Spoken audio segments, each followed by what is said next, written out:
56,000 na dali doon. Yung ano, yung asawa ng Sarento, 100 plus. Grabe. 200 plus. Tinira. Paano ginawa? Eh, nag-report pala sa paano naman mahuli yun. Ano, nilaslas yung bag niya, gano'n? Oo, las-las. Kahit, kunyari, igigit-giting ka. Git-giting ka. Marami yan. Sige po, salamat. Oh, ingat lang mamaya sinasabi. Salamat po.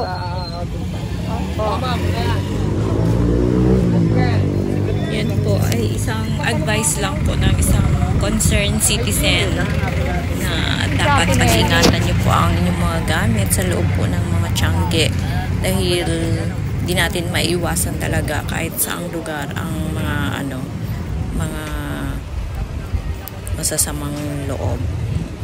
Kaya guys, ingat lang po.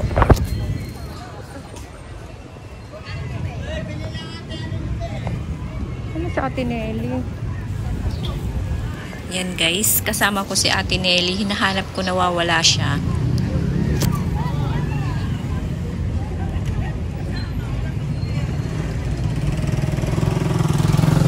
Saan ka ba?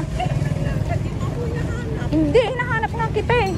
Nakikipagkwentuhan nga ako dun sa lalaki. Wala ka na, hinahanap kita eh. Kung nasang ka na kita eh. Sabi niya, marami daw mga magnanakaw daw dito. Dapat daw ingatan mo daw yung mga gamit mo. Kasi kung minsan, bigit-bitin ka nila, nanakawan ka na pala. Natutupan ka na.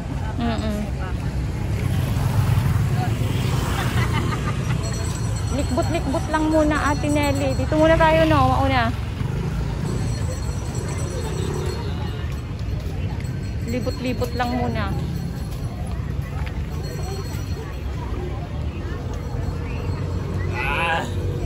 Ganun din ang presyo. Hindi, doon tayo sa bagsakan. Ayan guys, napansin ko lang dito sa mga tiyangge-tiyangge. Iba-iba rin talaga ang presyo nila. May pang retail, may pang wholesale. Libot-libot lang, titingin muna tayo. Dito sa napuntahan namin na first part. Kasi hindi namin kabisado itong mga tiyangge, guys. Kaya random na lang po ang pagbablog ko.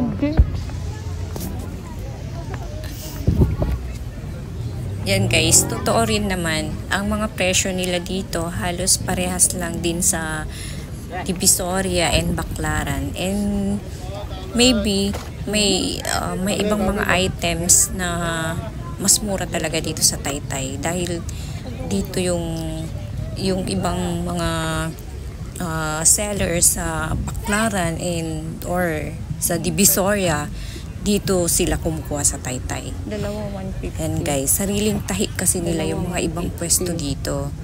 So guys, hindi ko napuntahan lahat ng mga tiyangge-tiyangge dito. Gawa nga sa paulan na po, kaya random na lang po ang ang napuntahan namin. Hindi ko lang alam kung anong mga tiyangge-tiyangge na ito kasi mabilisan na. Ayan guys, basta sama lang kayo, mag-tour lang tayo. Enjoy shopping. Ito, 50.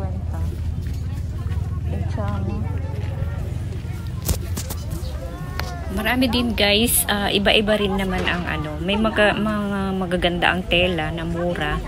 Depende kasi sa mga seller. Kaya dapat guys, naglilibot talaga tayo.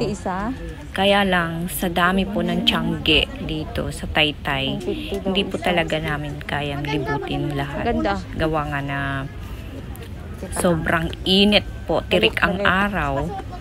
Nung bandang hapon na, paulan naman na. Ayan guys, basta enjoy watching na lang guys. Thank you!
Ang cash